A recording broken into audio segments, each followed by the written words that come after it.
du débat, the honourable member for Pitt Meadows, Maple Ridge. Thank you, Mr. Speaker, and I'm pleased to speak to Bill C-233, brought forward by the member from Hamilton Mountain. I think everyone recognizes that the safety of children and our grandchildren is paramount.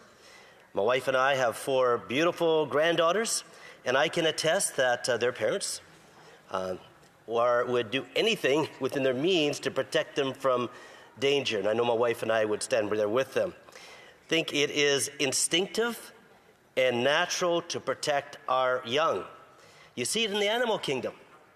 There's bears that come regularly in my backyard and neighborhood, but you don't want to face a mother bear with their cubs. And you don't want to, even with birds, they'll protect their nests. And so I think that it is natural for a society to want to protect our young people. And it's really important. But I will say, Mr. Speaker, that one thing Canadians agree with from coast to coast is that they feel less safe and less protected over the past 10 years. They feel less safe. Why? Because they actually are less safe. But don't take my word for it. You can go to Statistics Canada. Since the Liberals have come into power, violent crime is up 54%. Extortion has skyrocketed 330% across our nation. Actually, it's 582% in British Columbia. Sexual assaults have gone up 75%. And on the topic of children, sexual violations against children up 249% in 10 years. You can go to Statistics Canada. And in British Columbia, where I'm a member of Parliament, it's gone up 400%. Like, this is crazy.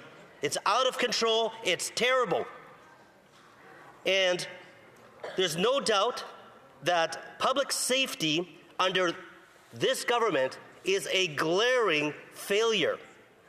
The streets that Canadians walk on are less and less safe. And these statistics that I just mentioned, and there are numbers, anybody can look it up, they represent hundreds of thousands, millions of Canadians. Not just numbers, but families, victims, children. Auto thefts, break-ins, assaults are becoming an increasingly regular occurrence. A few years ago, insurance company was talking with the agent, and they said, my neighborhood's really quite safe. I thought, oh, great, impacts the insurance rates. But in the past little while, year or two, I'm just surprised at how many neighbors have come to me and wanted to see what my security cameras have shown because of situations, activities that have happened. Recently, and I wasn't able to get the car license, but car parked out, guys with masks covering their faces, went and did a break-in. And this is the experience that we're facing across our nation. That's not good. And why has this been happening? Well, because this government has systematically weakened our justice system. They have prioritized ideological policies over the safety of law-abiding citizens. They've eliminated mandatory jail time for serious offenses and have effectively made it easier for repeat offenders to roam free, terrorizing communities, and I will say terrorizing.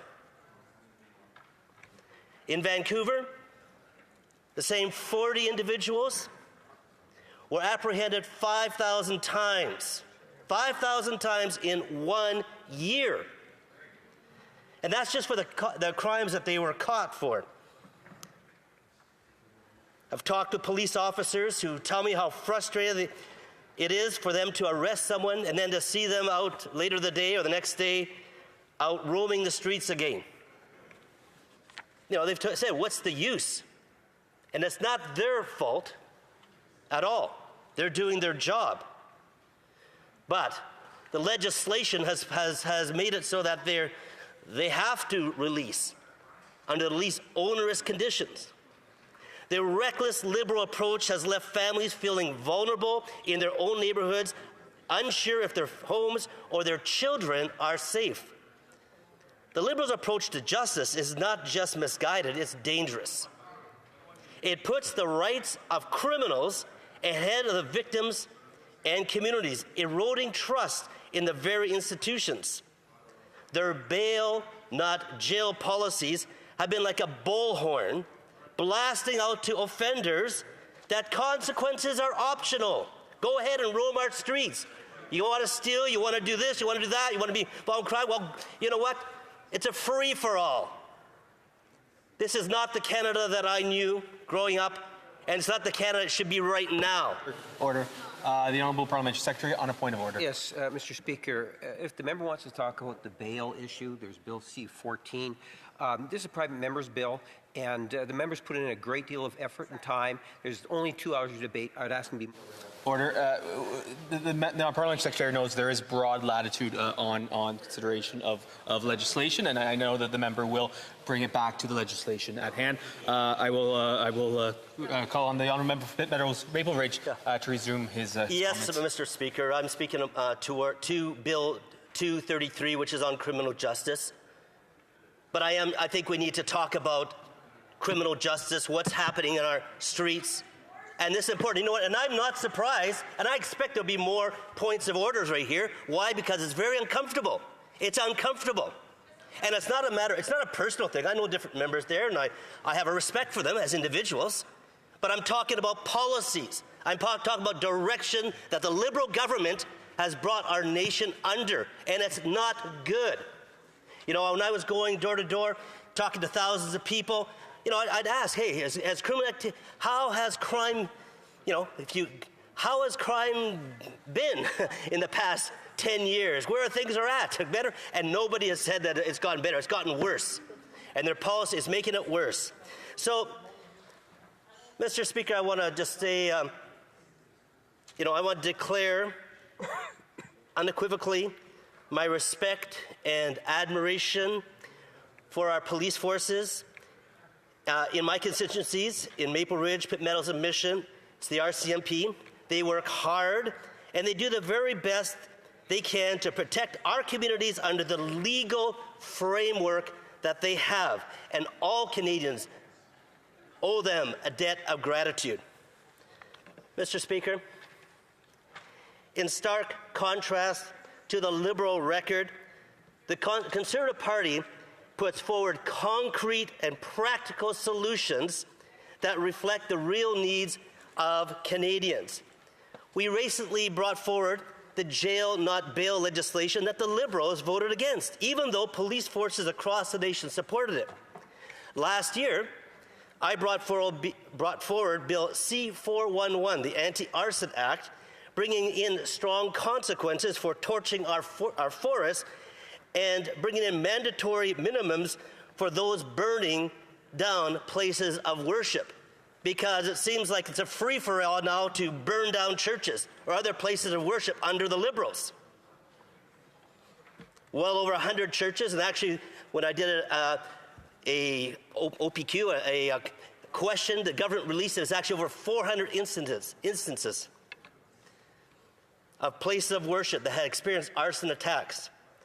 Deaths have occurred because of this. So the Liberals do a lot of talking about criminal justice, a lot of talking. But things are only gotten worse and only going to get worse the way they're going. This week, on Monday, the Conservative member for Kamloops, Thompson, Nicola introduced Bill C-255. This legislation represents a meaningful step towards protecting victims of intimate partner violence. And, you know, it's practical, it's solutions, it will make changes.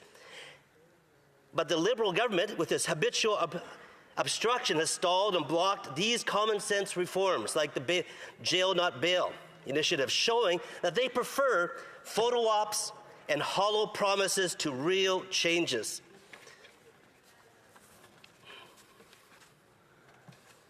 Mr. Speaker, Canadians deserve more than symbolic gestures. They deserve a government that will fight aggressively for their interests. whether it's securing jobs in the auto sector or in forestry or anywhere else, and they deserve a government that will make our communities safe again, not one that allows repeat violent offenders to walk free because of political ideology.